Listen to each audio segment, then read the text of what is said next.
Let me explain the meaning of the nesting in Adobe Premiere Pro. Let us imagine that we have got this clip and I want to display some text over here. So I can use this type tool and then type here like this. Now let us say I want to move this particular clip from this position to this position.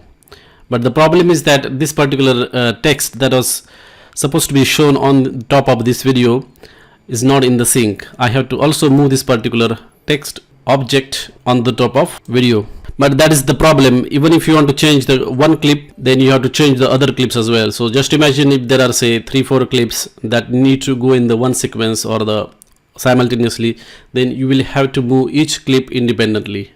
That will take a lot of time. To solve this problem, you can use the grouping. So just select both the clips and then you can click on group. And other solution is you can use the nest. Okay, so even if you nest it, you can say that it has converted the two clips into one clip. So basically it has merged two clips. And now if you move this one, what happens is that entire thing moves.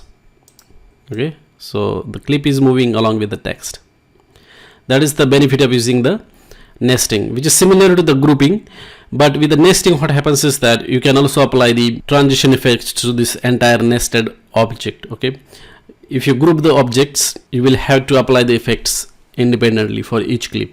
But when you nest it, you can apply the effect to the entire object as well that has been created. That's it. Thanks for watching.